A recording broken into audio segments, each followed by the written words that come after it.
ไม่สงค่าเมื่อในเป็นวันที่22 เดือนปี2026ดันตาเมื่อในคาติดลาดลองเมตตากรุณามุทิตาอุปิคานี่ค่ะเนาะถ่อมซ้ำกันค่ะเมตตาอันว่าได้บอกว่าอีหลูกรุณาอันว่าได้บอกว่าซอยเหลือมุทิตาอันว่าได้บอกว่ายินหลีอุปิคาอันว่าในซ้ำปองว่าปล่อยว่างนะคะกุนก็อันมีเสริมเมตตาต่อหมู่สัตว์ตั้งหลายอยู่ตาสีนั้นภายหลังตั้งตายเขานั้นมือตายกว่าเย้าเลยเมื่อเกิดเป็นคุณสางเทวดาสั้นที่หนึ่งมีอายุอยู่ในเพราะว่าเทวดาของเขานั้นหนึ่งกับกัมพา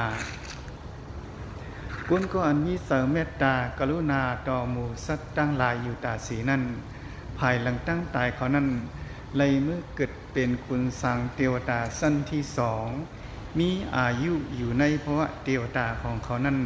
สองกับกัมพากุนก็อันมีเสริมเมตตากรุณามุทิตาต่อหมู่สัตว์ตั้งหลายอยู่ตาสีนั้นภายหลังตั้งตายนั้นมือตายกว่าเย้าเลยเมื่อเกิดเป็นคุณสังเทวดาสั้นที่สามมีอายุอยู่ในเพราะว่าเทวดาของเขานั้นสี่กับกัมพากวนก็อันมีเสริมเมตตากรุณามุทิตาและอุปิคาต่อหมู่สัตว์ตั้งหลายอยู่ตาสีนั้นภายหลังตั้งตายเขานั้นเลยเมื่อเกิดเป็นคุณสางเทวดาสั้นที่สี่มีอายุอยู่ในเพราะว่าเทวดาของเขานั้นหาปากกับกัมพาในแลภูมิเสริมเมตตากรุณามุทิตาและอุปิคาต่อหมู่สัตว์ตั้งหลายอยู่ตาสีนั้นปึงและหาบพรหลีหนังเสื้อในสัมวาเฮาไหลเมื่อเกิดเป็นคุณพีคุณสางเทวดามีอายุหึงนานตันกว่าเย้าเมื่อมีลองเกิดก็ตึงมีลองตายเป็นธรรมดาเฮาได้เกิดเป็นในภาวะสังกว่าเย้าเพราะว่าเฮาฮู้อริยสัจสี่ปาและมันแก่นในพระตลาสังขาผู้ในสิงลองเกิดตายปันตรงอันว่าในเฮาตึนเตไล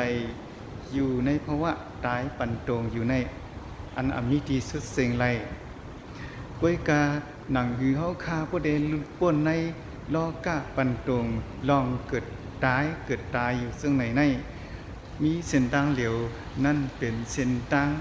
มาสิมะปฏิปทาอันเป็นมรรคกลางแปดป้านั่น